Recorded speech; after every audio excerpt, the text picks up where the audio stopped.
क्योंकि कल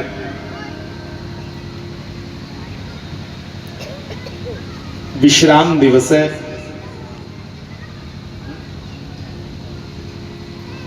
डोली टोरने कोला पहले मते काम होंगे ते कल भाई विश्राम दिवस है, इसलिए काम ने मते ये भी नहीं रही है, वो भी नहीं रही है, तो थोड़े थोड़े थोड़े थोड़े सारे के स्पर्श कर लेने जिन्हें आदि ने परमात्मा के चरित्र दिमाग च जा मन च। तो बंधुओं, इसलिए इन सिद्ध पुरुषों के पास पशु पक्षी भी आकर के सुख मानते, उनके ओरे को प्राप्त करके, उनकी वाइब्रेशंस को महसूस करके उनको सुख मिलता। तो मैं कह रहा था, किसी खेत की मींड पर बन्ने पर बैठे थे जड़ भरत जी महाराज, गोविंद का स्मरण कर रहे हैं और पक्षी उनके आसपास कलरव कर रहे हैं। पखरून दे के पीछे बड़ा सुंदर चहचहा रहे। भगवान दत्तात्रेय जी चलते थे तो उनके संग संग मोर, पपीहे, कुत्ते उनको समझते थे, इसलिए साथ साथ चलते थे। जंगली जानवर भी उनके। चैतन्य महाप्रभु चलते थे तो जंगली हिरण, सिंह एक दूसरे को मारना और डरना भूल जाते थे और उनके पीछे पीछे उनकी आवाज को महसूस करने के लिए चलते थे।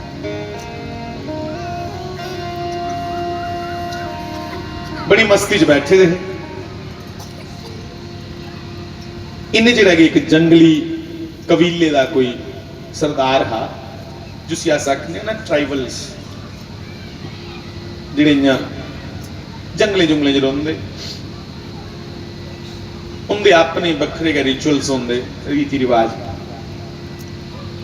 वो जंगली कबीले का जिहड़ा सरदार हा, उसी कुछ ने आख्या कि तंत्र पूजा के मुताबिक कदे तू बंदे की बलि दे ते तू चक्रवर्ती सम्राट बनी ना। निक्के जे कबीले के राजे उपरा चक्रवर्ती सम्राट बनगा, बंदे की बलि देनी तुसी काली माता की। काली माता का कुल देवी का उन्हें मोहरा रखे दा है, उत्थे बलि देने वास्ते उन्हें बंदा तुप्पा ते बंदा नहीं कोई लभ्या। ते किहड़ा लभ्या? उहे मस्त मौला जिहड़ा बैठे दा, जुसी ना मौती का डर ते ना जीने का चाह। आनंद करने पई है अपने उस गोविंद का स्मरण करा दे श्री जड़भरत जी महाराज।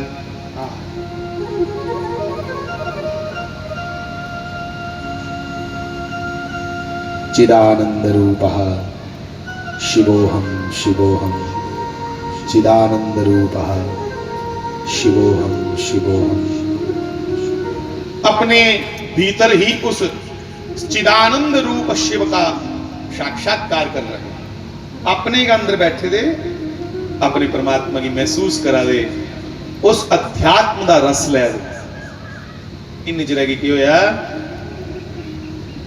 जंगली कबीले के लोग आए, हुलिया हुलिया कर दे, उन्हें बूंगड़ी ने फड़िए चुकी लेन लगे। उन्हें बैक उत्थे लिया दे, तुंदी बलि देनी उन्हें शुगर है।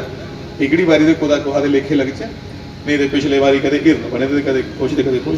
चलो चलने वो आखने बंदा चंगा है, कि मोती को डरता कि नहीं, आपे कटोरे पे। तो भैया जड़भरत जी महाराज स्वयं उनके साथ चल पड़े। माता काली के सामने प्रणाम करके बोले, शुक्र है मां।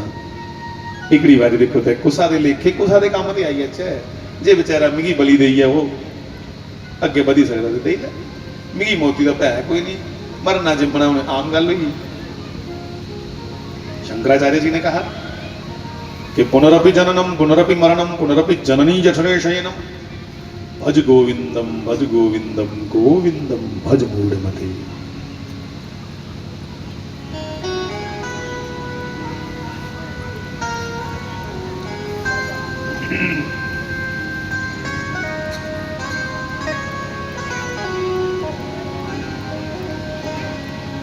के भज गोविंदम भज गोविंदम गोविंदम भज मूढ़मते। ऐ मेरी मूढ़मती अब गोविंद का भजन कर, छोड़ संसार जंजाल को। तो बैठ करके कहने लगे, लियो भैया हम काली माता के सामने आके बैठ गए, चलो करो जो करना है।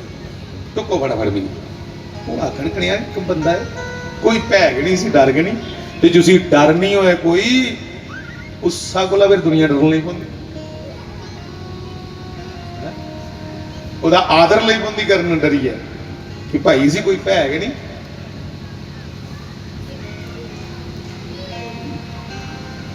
कहा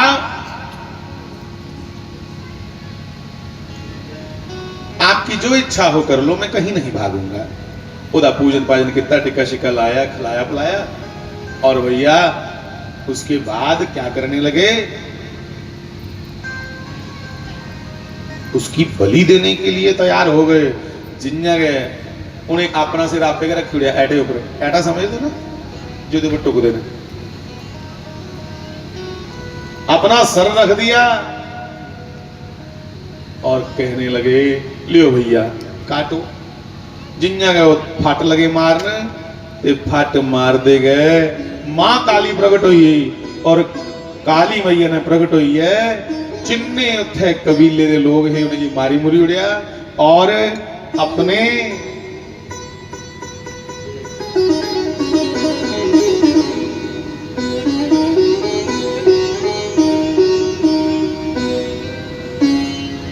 अपनी उस अनन्य भक्त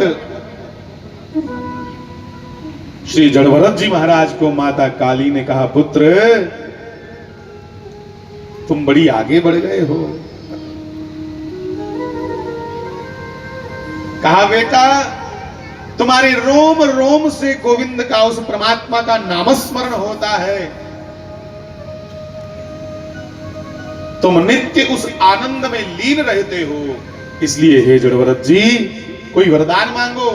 तुमने अपना सर मेरे आगे रख करके पूर्णतः समर्पण कर दिया था, इसलिए मैं प्रकट होकर तुम्हें वरदान देती हूं कि जो मांगोगे वो पूर्ण होगा, मांगो। मां को कहने लगे जड़भरत जी कि मां ईश्वर दर्शन करवा दो, मुझे गोविंद से मिला दो।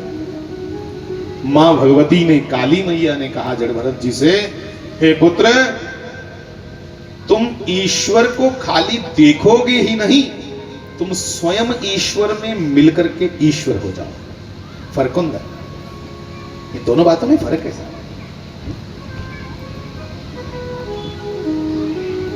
एक होता है किसी को देखना और वापिस आ जाना,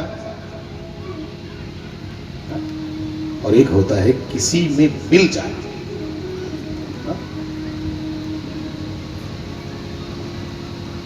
हे प्रियतम हम तुम एक हैं, कहन सुनन को दो, मन से मन को तोलिए,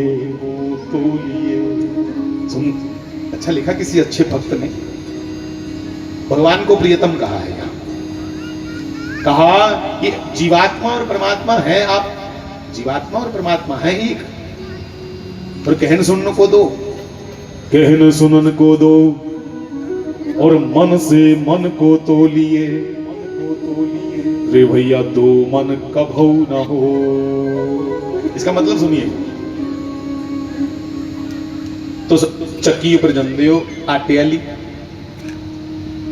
आटा चक्की पे जाकर के अपने सर पे गठड़ी ले जाते हो 40 किलो की, पीन पे आन लेते हो ना पीन, तो वो 40 किलो है। तो पहले दूसरे तराजू थे 2 पलड़े वाले, आजकल तो इलेक्ट्रिक आ गए।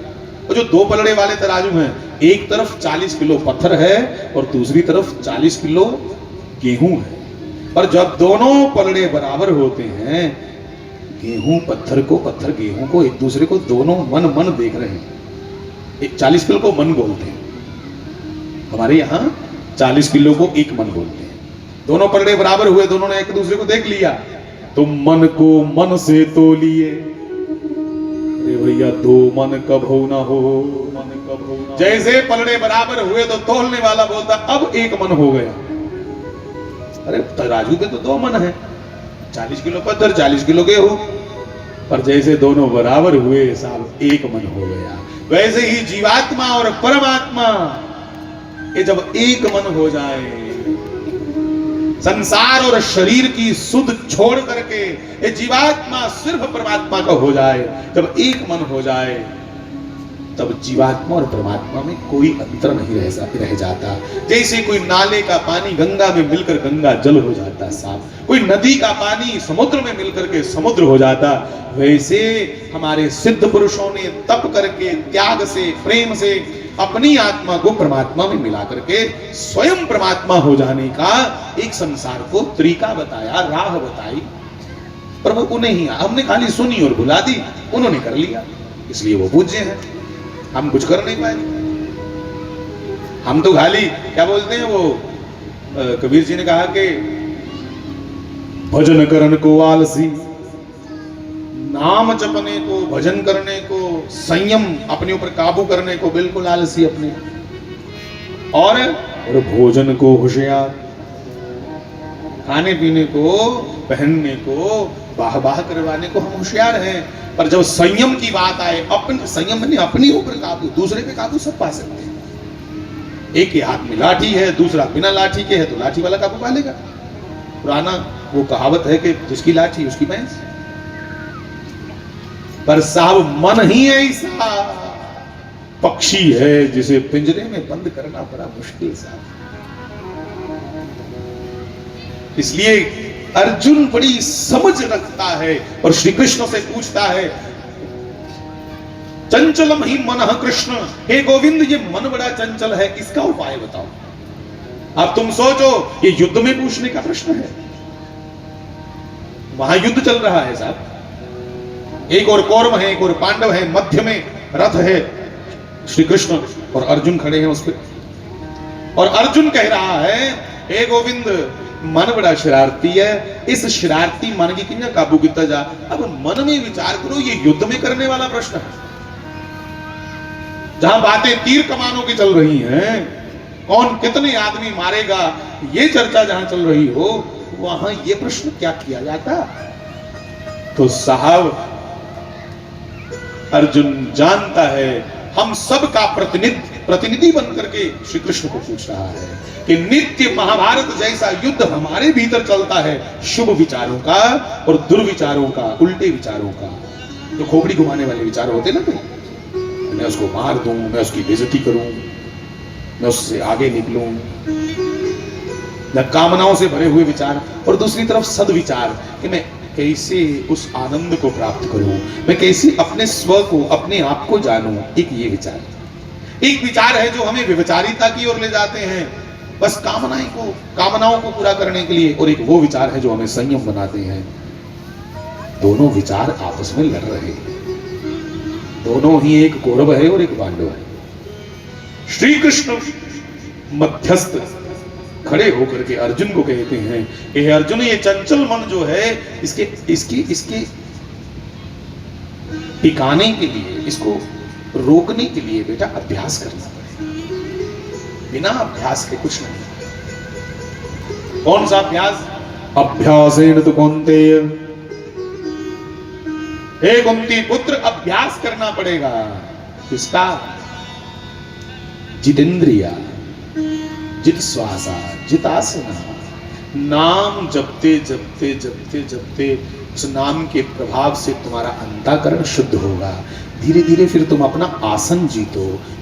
आसन मतलब थोड़ी देर अपने से चर्चा करने की कोशिश करो, अपने भीतर एक लंबा गहरा गोता लगाने की कोशिश करो। भीतर क्या खोया है उसको ढूंढोगे नहीं तो पाओगे कैसे? जिन खोया तिन पाया, गहरे पानी पैंच। साहब अभ्यास करो अपने आप को जीतने का, अपने शरारती मन को रोकने का अभ्यास करना। प्राणायाम के द्वारा अपनी श्वासों को जीता जाता और श्वासों के द्वारा मन को जीता जाता। और जब मन ही वश में हो गया तो फिर ये इंद्रियां धीरे धीरे काबू आ जाएंगी। पर हम जो लोग हैं ना भैया, हम प्रैक्टिकल करने वाले नहीं हैं। खाली थ्योरी आपने सुन ली, मैंने कह दी, यहां तक सीमित है बस। हाँ, गोविंद से नित्य प्रार्थना करा करो कि हे गोविंद, शरीर ये जीवन हर दिन पुराना होता जा रहा है, हम मृत्यु की ओर नित्य बढ़ रहे हैं, और ये जीवन कहीं विषयी विकारी बनकर के ही समाप्त ना हो जाए। जिस प्रकार से भी तुम्हारा दर्शन होता हो, जिस प्रकार से भी ये हृदय शुद्ध होता हो, हमें वैसा बता दो बस। साहब प्रार्थना करूं, तुम्हारे कितने भी पुत्र हो जाएं, तुम्हारी कितनी भी नौकरियां जाएं, गाड़ियां हो जाएं, तुम्हारे कितने भी जय जयकार हो जाएं, उससे तुम शांत नहीं हो पाओ और अशांत हो जाओ। हाँ, शांति तब ही प्राप्त होगी जब तुम ये जानोगे कि तुम हो कौन, हम कौन हैं, इस जानना पड़ेगा। Who am I? अपनी खोज करने पे पता चलता है कि मैं उसी पर ब्रह्म परमात्मा का अंश हूं। इसलिए मां काली ने जड़भरत जी को कहा कि तुम अपने आप को इतना पा चुके हो, तुम अपने भीतर की आत्मा को इतना जागरूक कर चुके हो कि तुम परमात्मा को सिर्फ पाओगे नहीं, उसी में लीन हो जाओगे, परमात्मा बन जाओगे बेटा। मां अंतर्धान हो गई और जड़भरत जी महाराज वहां से चल दिए। अगे चर्चा कल दी है कि थुक अगे की कि राजा रघुगन से उनकी रास्ते में मुलाकात हुई। राजा रघुगन भगवान कपिल के पास आत्मा परमात्मा के बारे में पूछने जा रहे थे। पालकी पे सवार होके, थोड़े अहंकारी भी हैं राजा, और जड़भरत जी रास्ते में वही चिंतन, वही स्मरण चल रहा है, नित्य अपने ही भीतर रमन कर रहे हैं। क्या था वो? मुझे मेरी मस्ती कहाँ लेके आई, मुझे मेरी कहाँ लेके, मुझे मेरी